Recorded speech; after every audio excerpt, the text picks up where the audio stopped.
जब एक लड़का और उसके साथ दो लड़कियां लॉक हो जाते हैं एक हीटर रूम में जिसका टेम्परेचर लगातार बढ़ रहा होता है। आखिर ये लोग उस रूम में किस तरह से लॉक हो जाते हैं, क्या ये लोग उस रूम से जिंदा वापस आएंगे भी या नहीं, ये जानने के लिए वीडियो के अंत तक बने रहना। तो चलिए स्टार्ट करते हैं मूवी की स्टोरी को। दोस्तों, कहानी स्टार्ट होती है और स्टार्टिंग में हमें एक लड़की दिखाई जाती है जिसका नाम जेना होता है। जेना अपने मंगेतर के साथ कार ड्राइव कर रही होती है। ये लोग कहीं जा रहे होते हैं। जेना काफी खुश होती है क्योंकि उन दोनों की कुछ समय बाद ही शादी होने वाली होती है। लेकिन आगे चलकर उनकी कार का एक्सीडेंट हो जाता है जिसमें उसका मंगेतर मारा जाता है। अब हमें 3 साल के बाद का सीन दिखाया जाता है जिसमें जेना फोटो क्लिक कर रही होती है। जेना अभी भी अपने मंगेतर को ही याद करती है क्योंकि वो उससे काफी प्यार किया करती थी। अब यहाँ पर जेना के फ्रेंड रेने को दिखाया जाता है। रेने उससे कहती है कि क्यों ना हम कहीं बाहर घूमने के लिए चलें, इससे तुम्हारा मन भी थोड़ा हल्का हो जाएगा। इसके बाद रेने जेना को अपने बॉयफ्रेंड माइकल और उसके फ्रेंड एयान से उसको मिलाती है। यहाँ पर एयान सभी से कहता है कि मेरे अंकल का काफी बड़ा रिजॉर्ट है जो कि एक बहुत बड़ी लेक के किनारे है, क्यों ना हम सभी लोग वहाँ चलें। ये सभी लोग डिस्कस करने के बाद वहाँ के लिए निकल जाते हैं। जब ये लोग रिजॉर्ट के लिए निकल जाते हैं तो एयान का अंकल उनका पहले से ही वहाँ वेट कर रहा होता है। इनके जाने से पहले ही उसने पूरी पार्टी की तैयारी कर रखी होती है। दरअसल ये पार्टी दारू की पार्टी होती है। वो सभी को दारू ऑफर करता है, लेकिन यहाँ जेना दारू पीने के लिए मना कर देती है और अंदर चले जाती है क्योंकि जेना अभी भी अपने मंगेतर को याद करके डिप्रेशन में रहती है, इसलिए वो डिप्रेशन की दवाइयां भी खा रही होती है। थोड़ी देर बाद सभी लोग अंदर आ जाते हैं। अब एयान जेना को हल्का फील कराने के लिए उसे सॉन्ग सुनने के लिए कहता है जिसमें जेना एग्री हो जाती है और एयान सॉन्ग लगा देता है।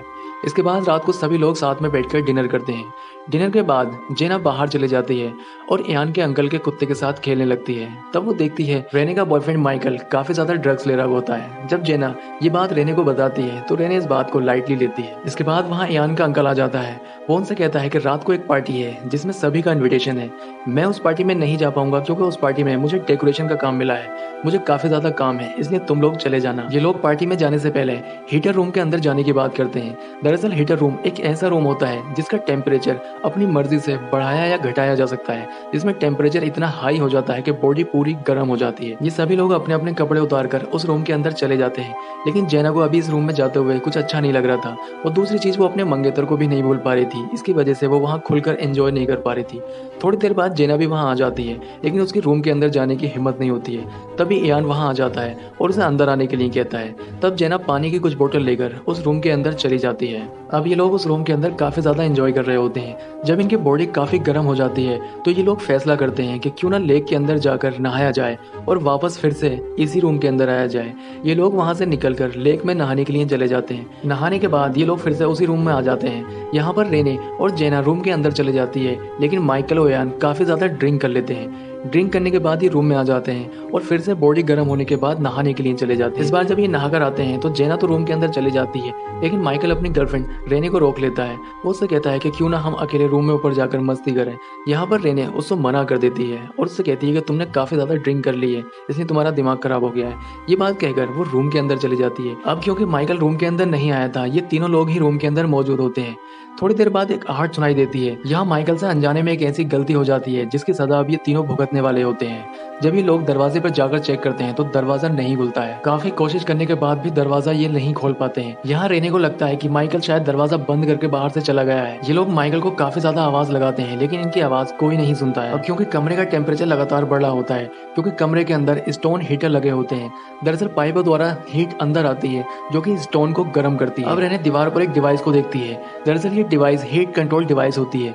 जब यान इस डिवाइस को देखता है तो वो उसको बताता है कि ये सिर्फ रिमोट द्वारा ही कंट्रोल होती है, इसको मैनुअली कंट्रोल नहीं किया जा सकता। तब रेने उससे कहती है कि अगर हम डिवाइस को ही तोड़ दें तो शायद हम कमरे का टेम्परेचर कम कर सकते हैं। इसमें यान उससे कहता है कि डिवाइस तोड़ने पर जरूरी नहीं है कि कमरे का टेम्परेचर कम हो जाए, शायद कमरे का टेम्परेचर बढ़ भी सकता है। यहाँ पर ये लोग काफी ज्यादा परेशान हो जाते हैं। अब रेने गुस्से में दरवाजे में लगा कांच तोड़ने की कोशिश करती है, लेकिन कांच उससे नहीं टूटता है।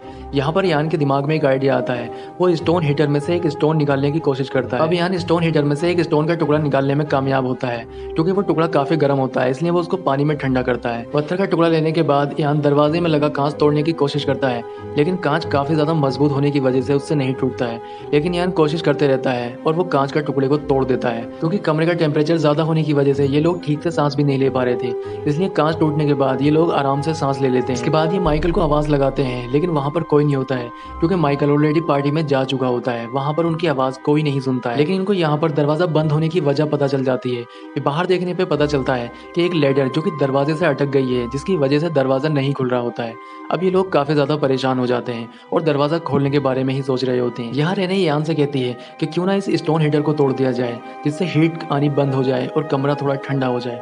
यहाँ पर यान उससे कहता है कि अगर हमने ऐसा करने की कोशिश की तो यहाँ एक बहुत बड़ा धमाका होगा जिससे हम सभी मारे जाएंगे। अब यान उस लैडर को दरवाजे से हटाने के लिए पत्थर का एक टुकड़ा कपड़े में बांधता है और दरवाजे से अपना हाथ बाहर निकालकर उस लैडर को हटाने की कोशिश करता है, लेकिन वो ऐसा करने में नाकामयाब रहता है और काफ़ी ज़्यादा परेशान हो जाता है। इसके बाद रेने उस डिवाइस को तोड़ने की बात करती है, जिसमें यान और जेना ऐसा करने के लिए मना कर देते हैं, क्योंकि डिवाइस टूटने के बाद ज़रूरी नहीं है कि कमरे का टेम्परेचर कम हो जाए, हो सकता है कमरे का टेम्परेचर और बढ़ जाए।